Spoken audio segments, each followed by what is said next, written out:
There is a saying, successful diplomacy is an alignment of objectives and means. Pakistan has been facing critical challenges at the foreign fronts. How should Pakistan's new government align its objective and means to cater such challenges, gaining maximum without losing something? To discuss geopolitical challenges for Pakistan, today we have with us a veteran diplomat, Ambassador Abdul Basit. He served Pakistan's High Commissioner to India and he is now President at Islamabad Policy Research Institute. You have served in India at a very crucial time, especially with regards to the arrest of Indian spy, Commander Kulbhushan Yadav. How did you deal with the situation in India at that time? So thank you very much for having me. First of all, Kulbhushan Yadav, as you know, he is not simply a spy, but also he is considered as one who was involved in many subversive activities in Pakistan, and he has been financing all those activities, especially in Balochistan and Karachi. When we caught him, there was obviously an uproar in India that how come Pakistan arrested him and then now he is being put on trial. So it was a difficult situation for me, but I remember going to the press club in New Delhi in April, in the month of April. Now I do not exactly remember the date. But that was the month, and while addressing the press conference, I did say that Kulbhushan Yadav was not alone. After his arrest, we had arrested over 400 operatives inside Pakistan on the basis of information given to us by him. So his involvement is beyond a shadow of doubt, and he will be put on trial. So, but I received, a lot of criticism as to how the High Commissioner is saying this without any evidence, without any proof. But I stood my ground, frankly speaking, because I personally thought, and as was I was briefed by Pakistan as well, that there are serious charges against him and he would be put on trial. And this also is testament to India's involvement in Pakistan, in indulging in activities which states should not be indulging in. So I think it was a tough time, but I think I managed it overall very well, in the sense that I put across our viewpoint. I went to the media, I held press conferences, and just to but the Indian media was very critical to you at that time. It was obviously, that was understood, but my job was to put our perspective across the table. I could have, kind of sat in my office doing nothing.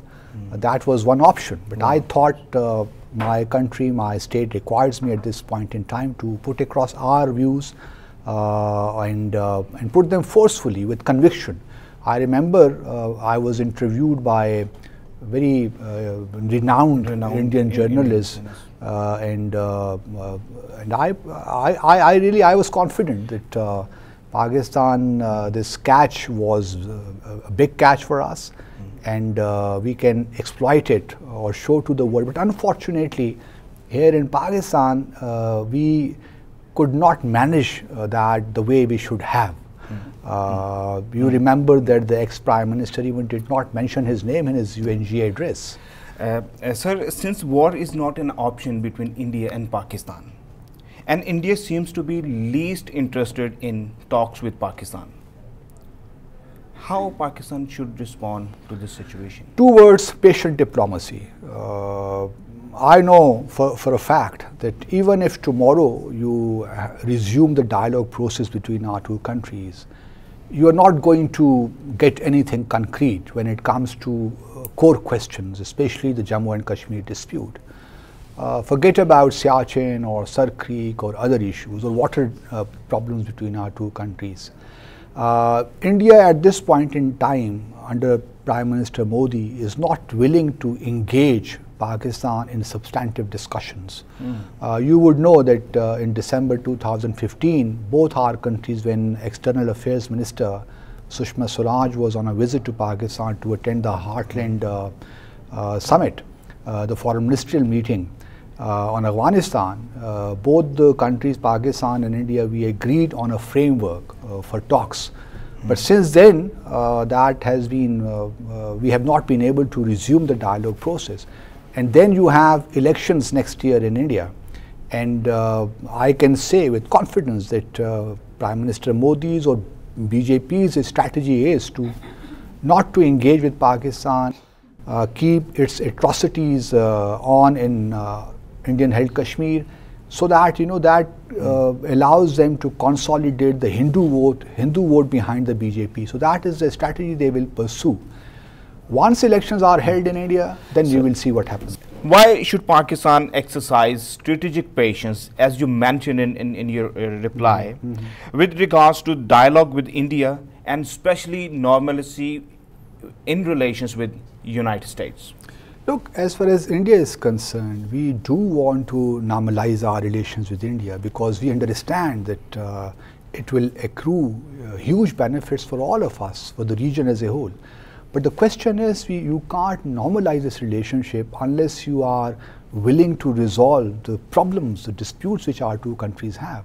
India, unfortunately, is not willing. So long as it is not willing, there is no point to be engaging, in any kind of a dialogue with India. So we need to show patience. Kashmir struggle is on. So our effort should be to highlight the Kashmir struggle and the atrocities which are there. And that should be we should be kind of, diplomatically very aggressive in the world to show to the world, to expose India as to what its true face is when it comes to Indian-held Kashmir. As far as US is concerned, I think in diplomacy we need to create win-win situations. There is no either-or template in diplomacy. I often hear in Pakistan people suggesting that, okay, you just, have good relations, strategic partnership with China, forget about US. That is not how things work. US will continue to be a big power. It has an important role to play, both in the region and beyond. So we need to cultivate a good relationship with the US. I understand there are many differences, especially on Afghanistan and then India's role in the region and beyond. Be that as it may, those differences will remain there, but we have many commonalities as well. For example, terrorism and counter-terrorism, and in Afghanistan we can find a modus vivendi where we can agree on and work together for bringing about stability in that country. Yes, Afghanistan has become a strategic liability as American security priority will now be competing with China and Russia rather than terrorism. What are Pakistan's options then? I have always, been contending, arguing that Afghanistan dilemma can be addressed by two ways. First, if US is serious, sincere about bringing about peace in Afghanistan, it needs to engage directly with the Taliban. I am glad that now they have started that process. Their last meeting was held in Qatar about 2 weeks ago. So important is that this process should be continued. Second, I think the Taliban demand that US forces, all international forces should leave Afghanistan. Only then can they become part of the political process. And I think this demand is not totally unjustified. So I think what Pakistan needs to do is to work with China, with Russia, with Iran, in order to keep pressing on the US not to disrupt this bilateral engagement with the Taliban, and then try to build a kind of support to this process, and also keep pushing the Taliban that they should not be leaving this process halfway through as they had done in the past, or the Americans had done in the past by targeting Taliban leadership. So I think we all need to understand, and some people would argue that Americans are not willing to leave this region, as you mentioned, because they have their strategic interest to be present in the near abroad of China and Russia.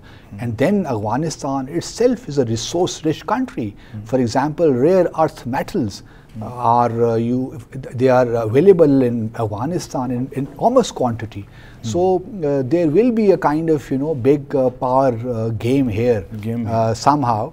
But it is in our interest that Afghanistan becomes peaceful, becomes stable, because peace and stability in Pakistan, for that peace in Afghanistan is a kind of sine qua non. Without peace in Afghanistan, we cannot think of realizing our economic potential. And then regional integration, cooperation, all these things hinge on peace in Afghanistan. So, sir, Indo-US nexus appears to be a consistent headache for Pakistan. How should Pakistan respond to the maneuvering at international forums? No, I think, first of all, we have our own strengths vis-a-vis the US. US may be promoting India as a counterpoise to China, but we have our own strengths. And I think it needs active diplomacy, not vis-a-vis the US and in the US. For example, you have a very active diaspora in the US. We have not been able to mobilize and channelize. And then we need active diplomacy in the US itself, reaching out to think tanks, reaching out to media, reaching out to Congress, pressure groups there. And to that happen, we need to understand the American system as well. And then, there are huge economic activities, opportunities in Pakistan. So we have not been able to exploit the potential which Pakistan-US relationship has. So if we work methodically, systematically with clear objectives, I think we can achieve wonders vis-a-vis the US, because you find many pockets in the US which are very sympathetic towards Pakistan. They want to have a good relationship with us. It's just a matter of organizing ourselves here, both in the short to medium and medium to long term. So my question is that, do you think that the US sanction on Iran will have implications on Pakistan? Oh yes, definitely. I think it will have some implications, especially our project, IP pipeline project, gas pipeline project. And then, many of our, though we do not have a very huge trade, bilateral trade with Iran, which is unfortunate because it's our neighboring country. And I remember at one point in time, Iran used to be our largest trading partner, but now that is unfortunately gone. This would have impact not only Pakistan relations, but I think Iran's relations with all the countries. For example, the other day, Mercedes-Benz, they stopped building their manufacturing plant in Iran because they feared that if they continue with that, sanctions may be imposed on that corporation, multinational. So I think there would be some impact, but at this point in time, since we do not import much from Iran, our relationship is mostly at the political level. So I do not see that economic impact on us at this point. Sir, thank you very much for joining us today, Ambassador Basit. Thank you very much. Pleasure. Diplomacy can and will matter. Little is inevitable in international relations. Pakistan should not concede to the US or India on any of its core national interests, such as independence from Indian hegemony, credible nuclear and conventional deterrence, a fair solution for Jammu and Kashmir, and a friendly Afghanistan. This is all from the real world. Keep watching Dbtv.live. Take care.